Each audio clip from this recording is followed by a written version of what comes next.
Hello, my name is Hannah Hockley, and I'm an undergraduate student at Colorado State University in both their health and exercise science and food science and human nutrition departments.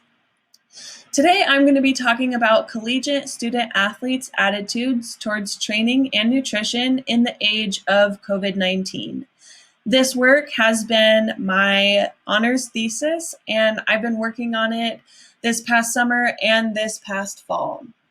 And so the question that I asked is, what challenges did Colorado State athletes face while training virtually away from campus in the spring of 2020 during the subsequent quarantine that the entire country was under? And some other questions that I wanted to ask are, what barriers did athletes face during this time?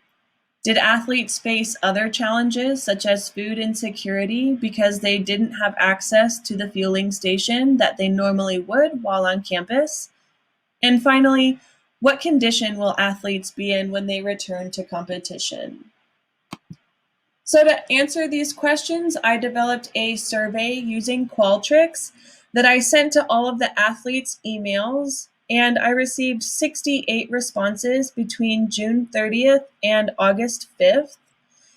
And the responses that I received were from athletes in a variety of different sports. So the majority of the athletes played football, followed by track and field, soccer, softball, volleyball, swimming and diving, tennis, basketball, and golf.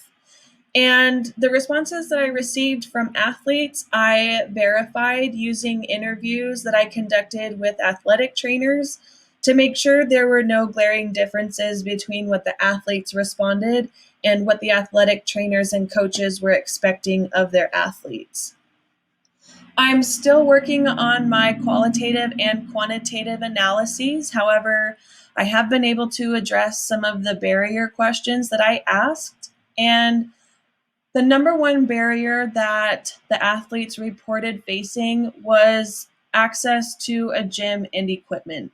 The majority of the athletes were not given any equipment, and they were also not able to go to the gym and work out because all of the gyms were closed. Additionally, a lot of the athletes reported having trouble not being able to work out with their team, especially if they played a team sport. So the athletes felt that it was difficult to train by themselves because it was more challenging to push themselves in workouts, but also because if they played a team sport, all they were able to work on were drills, and they didn't get the application of those drills into their sport. I also only had one athlete who reported food insecurity. The main findings that I've been able to identify besides those barriers are that Colorado State University athletes remained very motivated to continue training and eating a healthy diet while they were away from campus. Additionally, there was a statistically significant relationship between athletes who had access to a gym or equipment and athletes who actually used those resources.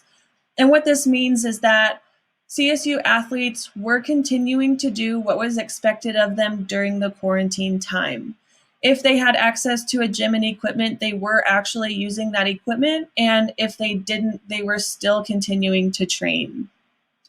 It's important to look at these because we are experiencing very unprecedented times, and looking into these questions allows us to identify differences in training and disparities in resources that are given to student athletes.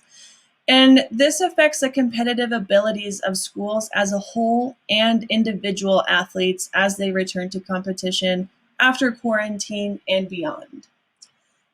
Thank you so much for listening to me. I hope that you've enjoyed this presentation.